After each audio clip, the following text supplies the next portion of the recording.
You don't need 10 clients to make $1,000 a month. You need one, just one, and the nerve to ask for more work 3 separate times. Right now, somewhere out there, a student just landed their first client, maybe $50, maybe $150, and in about 2 weeks, most of them are going to make the exact same mistake.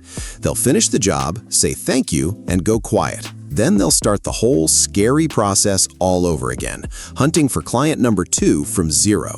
Today, I'm going to show you a completely different move. It's called the scope ladder, and it's how one client, the one you already have or the one you're about to land, can turn into $1,000 a month without you ever sending another cold message. Let's get into it. Picture this. You landed a client. Maybe it was a small local business. Maybe it was a $15 tutoring session or a $150 graphic design gig. You did the work, they paid you, and honestly, that felt amazing for about 3 days. Then the excitement fades, the money's already half spent on groceries or a textbook, and that same old question creeps back in. Okay, now what? So you open your laptop, and instead of building on what you just proved you could do, you start from scratch. New outreach messages, new nerves, new "do I even qualify for this?" spiral all over again, like the last client never happened. You're treating every client like a one-time transaction, instead of what it actually is, a door that's already open, just sitting there, waiting for you to walk back through it. And here's the part that stings a little. That client you just impressed, the one who paid you and probably thanked you, they likely have another problem sitting right next to the one you already solved. You just never asked because nobody ever told you that asking again was even an option. Here's the thing nobody explains. Getting a client is the hard part. Growing a client is actually easier, and almost nobody does it. Think about it from the business owner's side for a second.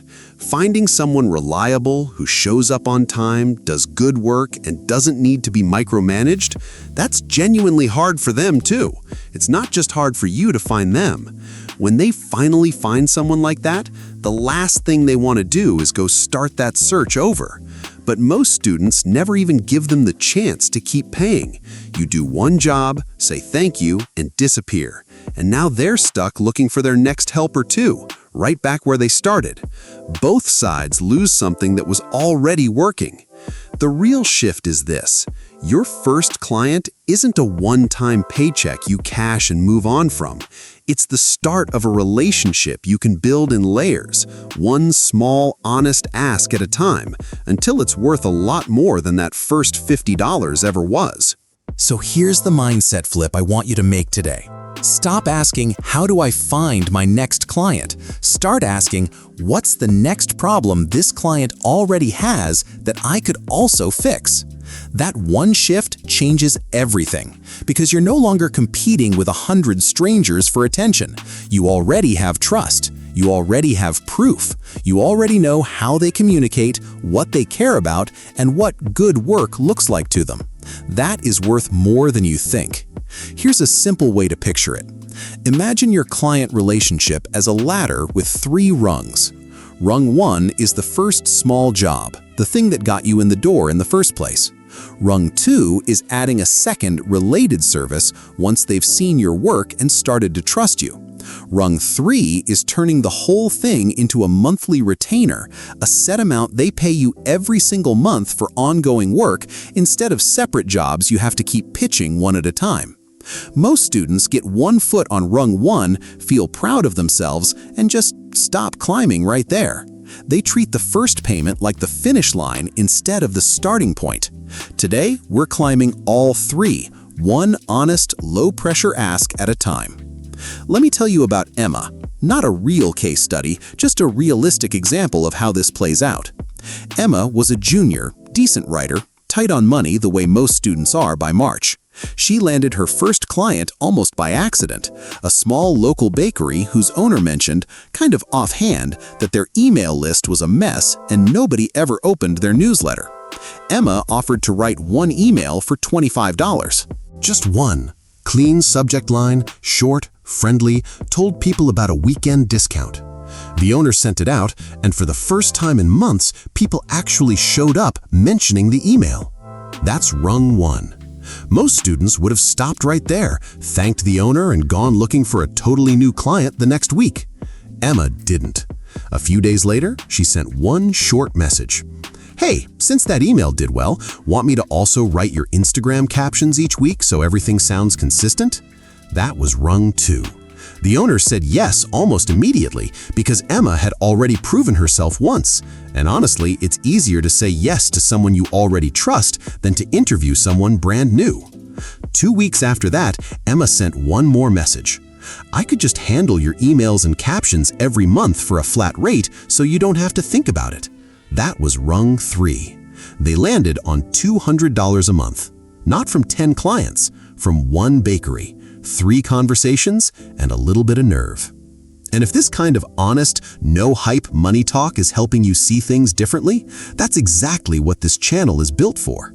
We help students and beginners build real online income from zero, one clear step at a time, no fake guru promises attached. Okay, let's make this real and practical, because I don't want you just feeling inspired for 10 minutes and forgetting it tomorrow. Here's exactly how to climb the ladder with any client, step by step. Rung 1. Deliver the first small job better than expected. This sounds obvious, but it's the foundation everything else stands on. Whatever you agreed to do it slightly faster and slightly cleaner than they expected. Not perfect, just noticeably better than fine. This is what earns you the right to ask for more later. If you're just starting out and don't have a client yet, this is also where you'd land your very first one. One small specific offer to one real person, exactly like Emma's $25 email. Rung 2. Notice one adjacent problem and offer to fix it too. Here's the part most students skip completely. After you finish the first job, pay attention instead of just moving on. Is there a related problem sitting right next to the one you just solved? If you tutored someone in calculus, maybe they're also struggling with the homework platform itself or need help organizing their notes before exams. If you edited one video, maybe their thumbnails are inconsistent or their video titles aren't pulling any clicks. If you wrote one email, maybe their social captions don't match that same tone or their website copy still sounds stiff and outdated. You're not inventing a brand new pitch out of thin air. You're just looking one step sideways from work you've already proven you can do well. The message is short and low pressure. Something like, "Hey, since that worked well, want me to also handle X? I noticed it could probably use the same kind of help." That's the entire ask. No paragraph-long pitch required. Comment ladder if you've got a client right now you could actually try this with. And if you don't have one yet, comment the one skill you'd use to land your first rung. No pressure, just name it. A few traps to watch for here, because this is exactly where students quietly sabotage their own progress. Mistake 1. Asking for rung 2 before you've actually delivered rung 1 well. Prove the first job first, fully. The ask only works because the trust is already earned, not because you asked nicely. Mistake 2. Being vague about the additional offer. "Let me know if you ever need anything else" gets ignored every single time because it puts all the effort back on them to figure out what they need. A specific, named service gets an actual yes. Mistake 3. Jumping straight to a big retainer pitch on day 1 instead of climbing one rung at a time. It feels pushy this early, and it usually backfires before trust has a chance to build. Mistake 4. Treating every client like a dead end the second the first payment lands, instead of pausing for a few days to actually notice what else they might need.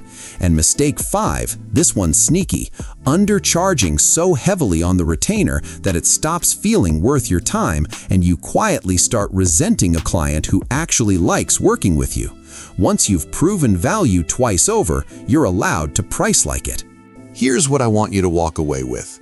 You've been taught to think that more income means more clients, more outreach, more cold messages, more starting from zero over and over every single time one job ends.